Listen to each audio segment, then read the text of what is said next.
Miami versus SMU. Let's do some early thoughts early in the week before I go and watch all their games and I really do a deep dive. I just wanted to talk about, just give you my early thoughts, my early in the week thoughts versus SMU. Okay, so Miami plays SMU November 1st, this Saturday, noon kickoff, homecoming for SMU Mustangs. So it should be a nice crowd there. Miami going on the road, leaving the state of Florida. Everybody wants to talk about that. So let's see. Mario Cristobal on the Joe Rose show, he says it's a business trip. Like every road trip, it's a business trip. Let's see how this team performs on the road against the SMU Mustangs. SMU, they got a little bit more motivation this game because we all know there's a lot of former Miami Hurricanes that used to play, that are at SMU that used to play for Miami. You got, or used to coach, because you got Rhett Lashley on staff. You got De'Aaron King on staff. You got Tyler Van Dyke doing something at SMU. You got Zion Nelson. You got Christopher Johnson Jr.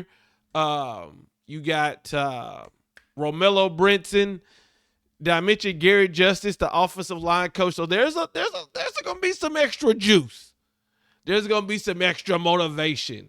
And then Miami's a top 10 team, so they want to be the team in front of their crowd to win this game. And Rhett Lashley, I don't know if he wants to stay at SMU, but I do know right now there are a lot of football programs that are looking for new head coaches.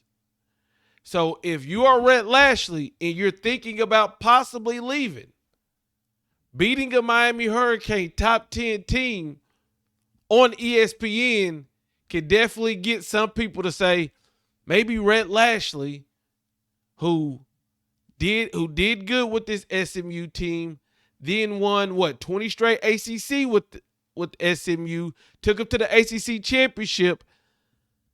Maybe we need to consider him for a head coaching job, for him to get a new payday.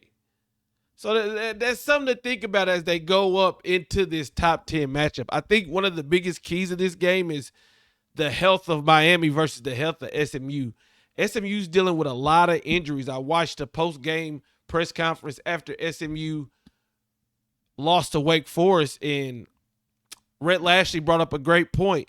Last year, when SMU went on that ACC run, there was 3 byes. So when they did deal with injuries, they played probably 4 games in a row, then they had a break. 4 games in a row, then they had a break.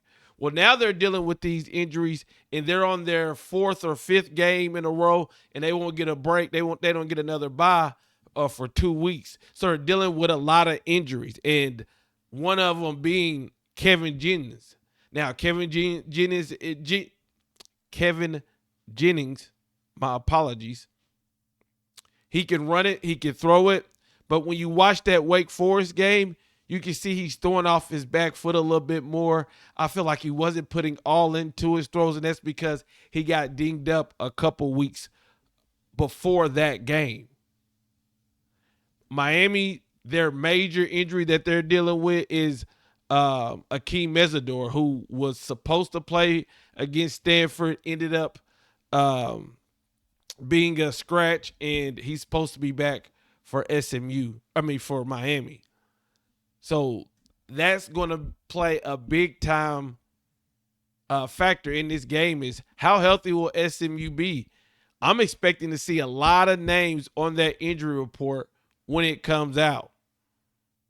Now, when you look at this SMU team, we know about Rhett Lashley, and this game is going to come down to, can Rhett Lashley come up with the scheme similar to what SMU did, or similar to what Louisville did, to get the ball out fast?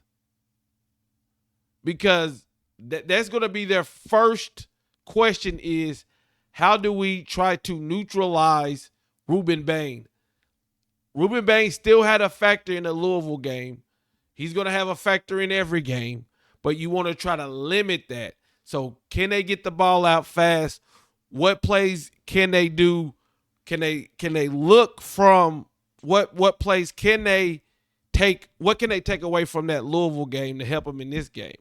One thing people got to realize is Louisville had 2 weeks to prepare for Miami. And I believe that played a big part.